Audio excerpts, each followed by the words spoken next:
Hi, my sweet friends, and welcome back to Crochet Every Day with Judy. I'm going to move this a little bit closer to me. Sorry for the jumping around. Okay, I apologize for not being on camera. This has been a rough week physically for me, so I am not camera ready, and I'm still not feeling quite up to snuff, so you get to look at some pretty yarn while I read to you. So we are continuing reading from Dickens' stories about children, and today we're reading the story Poor Joe. Joe was a crossing sweeper. His crossing was in Holborn, and there every day he swept up the mud and begged for pennies from the people who passed. Poor Joe wasn't at all pleasant to look at. He wasn't pretty, and he wasn't clean. His clothes were only a few poor rags that hardly protected him from the cold and the rain. He had never been to school, and he could neither write nor read, could not even spell his own name. He had only one name, Joe, and that served him for Christian and surname too. Poor Joe, he was ugly, dirty, and ignorant, but he knew one thing, that it was wicked to tell a lie, and knowing this, he always told the truth. One other thing poor Joe knew too well, and that was what being hungry means. Little Joe was very poor. He lived in Tom All Alone's, one of the most horrible places in London. The road here is thick with mud. The crazy houses are dropping away. 2 of them, Joe remembered, once fell to pieces. The air one breathes here is full of fever. The people who live in this dreadful den are the poorest of London's poor, all miserably clad, all dirty, all very hungry. They know and like Joe, for he is always willing to go on errands for them and does them many little acts of kindness. Not that they speak of him as Joe. Oh dear, no. No one in Tom All Alone's is spoken of by his name, whether it be his surname or that which his godfathers and godmothers, always supposing that he had any, gave him. The ladies and gentlemen who live in this unfashionable neighborhood have their fashions just as much as the great folks who live in the grand mansions in the West End. Here, one of the prevailing customs is to give everyone a nickname. Thus it is that if you inquired there for a boy named Joe, you would be asked whether you meant Carrots, or the Colonel, or Gallows, or Young Chisel, or Terrier Tip, or Lanky the Brick. Joe was generally called Tuffy, although a few superior persons who gave themselves airs and graces and affected a dignified style of speaking called him the tough subject. Joe used to say he had never had but one friend. One cold winter night, when he was shivering in a doorway near his crossing, a dark-haired, rough-bearded man turned to look at him and then came back and began to talk to him. "Have you a friend, boy?" he asked presently. "No, never had none." "Neither have I, not one. Take this, and good night." And so saying, the man, who looked very poor and shabby, put into Joe's hand the price of a supper and a night's lodging. Often afterwards, the stranger would stop to talk with Joe and give him money whenever he had any to give. When he had none, he would merely say, "I am as poor as you are today, Joe," and pass on. One day, Joe was fetched away from his crossing by the Beadle and taken by him to the Saul's Arms, a public house in a little court near Chancery Lane, where the coroner was holding an inquest, an inquich, Joe called it. "Did the boy know the deceased?" asked the coroner. Indeed, Joe had known him. It was his only friend who was dead. "He was very good to me, he was all poor Joe could say. The next day they buried the dead man in the churchyard hard by, a churchyard hemmed in by houses on either side and separated by an iron gate from the wretched court through which one goes to it. But that night there came a slouching figure through the court to the iron gate. It held the gate with both hands and looked between the bars, stood looking in for a little while. Then with an old broom it softly swept the step and made the archway clean. It was poor Joe, and as, after one more long look through the bars of the gate, he went away, he softly said to himself, "He was very good to me, he was." Now there happened to be at the inquest a kind-hearted little man named Snagsby, who was a stationer by trade, and he pitied Joe so much that he gave him half a crown. Half a crown was Mr. Snagsby's one remedy for all the troubles of this world. Joe was very sad after the death of his one friend, and the more so as his friend had died in great poverty and misery, with no one near him to care whether he lived or not. It was a few days after the funeral, while Joe was still living on Mr. Snagsby's half-crown, half-a-bill, Joe called it, that a much bigger slice of good luck fell to his share. He was standing at his crossing as the day closed in when a lady, closely veiled and plainly dressed, came up to him. "Are you the boy Joe who was examined at the inquest?" she asked. "That's me," said Joe. "Come farther up the court. I want to speak to you." "What, about him as was dead? Did you know him?" "How dare you ask me if I knew him?" "No offense, my lady," said Joe humbly. "Listen and hold your tongue. Show me the place where he lived, then where he died, then where they buried him. Go in front of me, don't look back once, and I'll pay you well." "I'm fly," said Joe, "but no larks, you know, stow hooking it." Joe takes her to each of the places she wants to see, and he notices that when he shows her the burying place, she shrinks into a dark corner, as if to hide herself while she looks at the spot where the dead man's body rests. Then she draws off her glove, and Joe sees that she has sparkling rings on her fingers. She drops a coin into his hand and is gone. Joe holds the coin to the light and sees to his joy that it is a golden sovereign. He bites it to make sure that it is genuine, and being satisfied that it has successfully stood the test, he puts it under his tongue for safety and goes off to Tom all Alone's. But people in Joe's position in life find it hard to change a sovereign, for who will believe that they can come by it honestly? So poor little Joe didn't get much of the sovereign for himself, for as he afterwards told Mr. Snagsby, "I had to pay 5 bob down in Tom all Alone's before they'd square it for to give me change, and then a young man he thieved another 5 while I was asleep, and a boy he thieved 9 pence, and the landlord he stood drains round with a lot more of it." And so Joe was left alone in the world again now that his friend was dead, and this poor friend had only 2 mourners, Joe the crossing sweeper, and the lady who had come to look at his grave. Joe mourned for him because he had been his only friend, and the lady mourned for the poor man because she had loved him dearly many years ago when they had both been young together. As time went on, Joe's troubles began in earnest.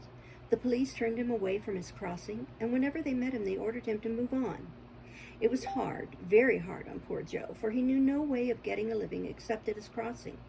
He went back to it as often as he dared until the police turned him away again.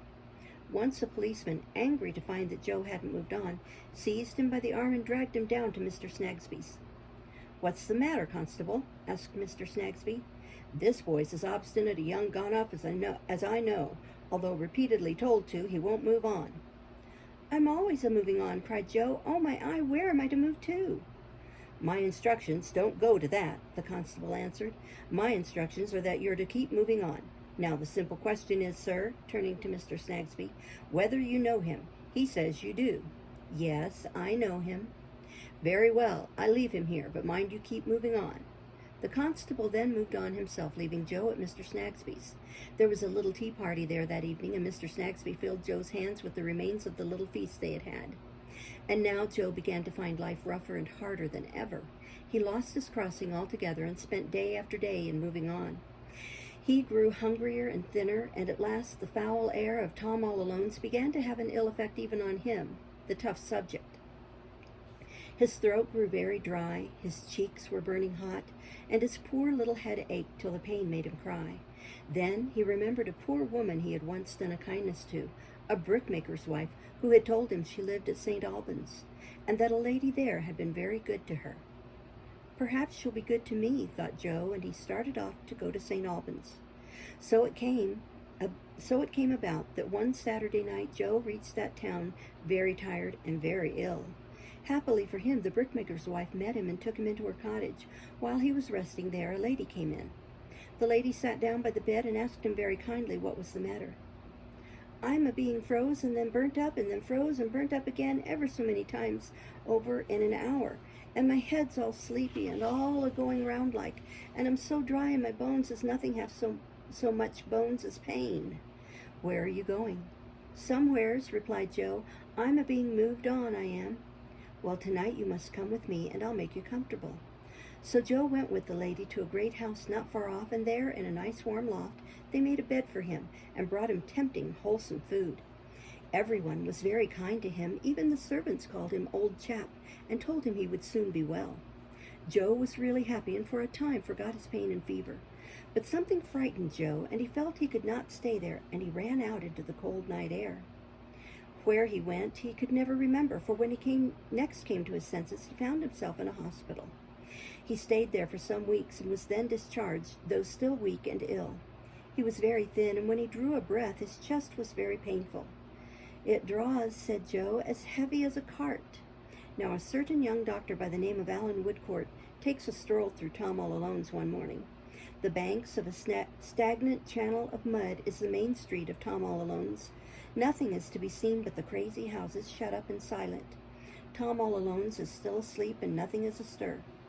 Yes, something is. He sees a ragged figure coming very carefully along, crouching close to the soiled walls, which the wretchedest figure might as well avoid, and thrusting a hand before it. It is the figure of a boy whose face is hollow, and whose eyes have an emaciated glare. He is so intent on getting along unseen that even the appearance of a stranger in whole garments does not tempt him to look back. He shades his face with his ragged elbow as he passes on the other side of the way, and goes shrinking and creeping on with his anxious hand before him, and his shapeless clothes hanging in shreds. Clothes made for what purpose or of what material, it would be impossible to say.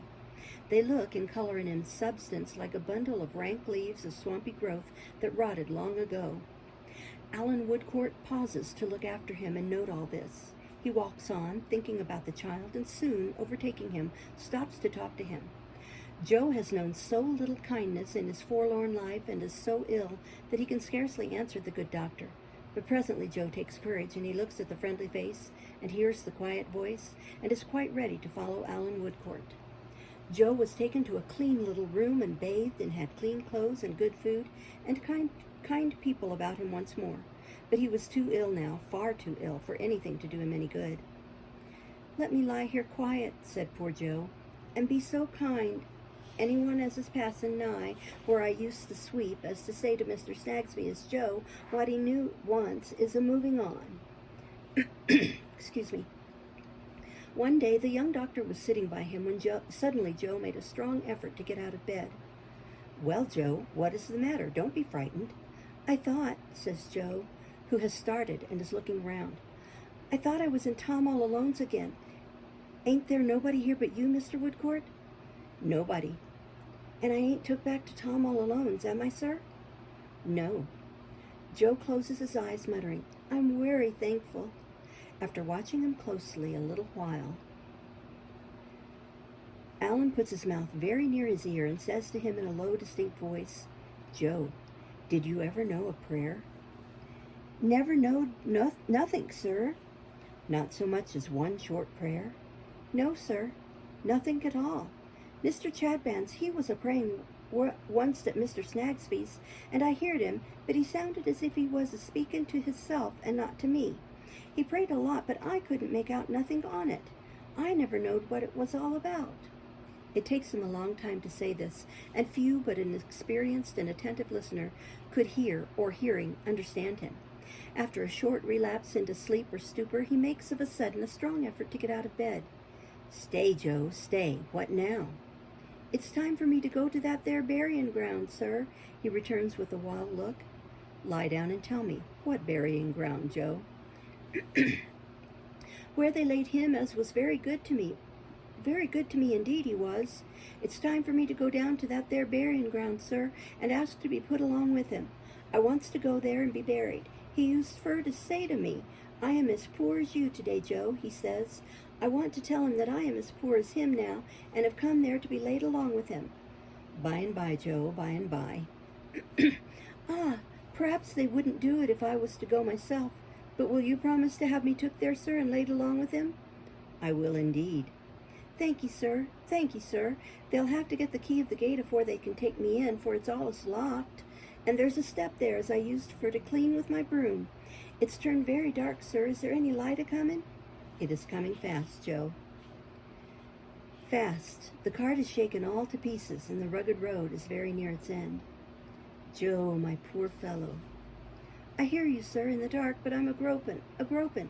Let me catch hold of your hand." "Joe, can you say what I say?" "I'll say anything as you say, sir, for I knows it's good."